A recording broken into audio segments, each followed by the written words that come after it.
कुस्तान जी जेका सखाफ़त जी जेके शयूं आहिनि उहे असीं खणी हिन स्टॉल में आया आहियूं त असांजनि खे सुठी मोट मिले ऐं जेको असांजो कुस्तान में इहे शयूं दफ़न थियल उन्हनि खे वरी ज़ाहिर कयूं त असांखे ॾाढी तमामु ख़ुशी थी आहे। असीं चऊं था अञा बि अहिड़ा प्रोग्राम थियनि अहिड़ियूं शयूं अॻिते हलनि। हिन जी इंटरनेशनल मार्केट आहे साईं ॿाहिरि, हिते असांजे मुल्की लेवल ते बि सुठी मार्केट आहे ऐं ख़ासि करे हीउ जेको छोटो नंढो कमु आहे इहो असां निमाशन में खणी अचूं था। उहे असली कमु असांजो फर्नीचर वॾो आहे, बेड सोफ़ा सेट वग़ैरह।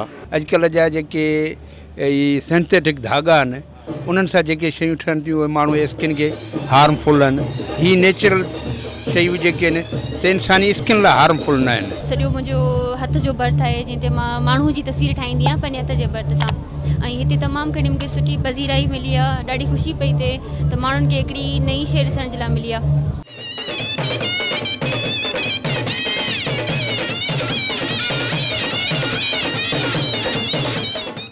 इहो अबा भर्त ठाहींदी आहियां, पको ठाहींदी आहियां, कचो ठाहींदी आहियां, हुरमजी ठाहींदी आहियां, बेनज़ी ठाहींदी आहियां ऐं पंहिंजो खारक ठाहींदी आहियां। हर हुनर मूं वटि आहे। हा, हर हुनर आउं कमु कंदी आहियां, आर हणंदी आहियां। इहो सॼो कमु मुंहिंजो आहे,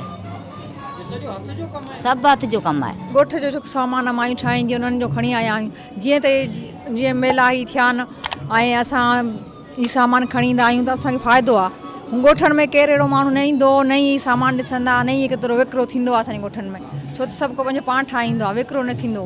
पर असां मेलनि में जॾहिं सामान खणी था अचूं त घणो थो विकिरो थिए। नंढपण खां इहो कमु कंदो अचां, मुंहिंजो अपाणो धंधो कोन्हे पर सिखियो आहे उस्तादनि खां।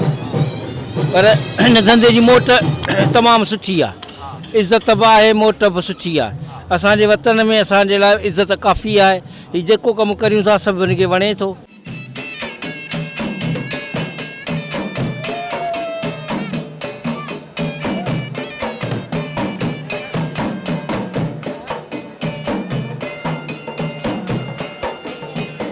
विज़िट कयो अवामी आवाज़ मीडिया ग्रुप की वेबसाइट awamiawaz.pk।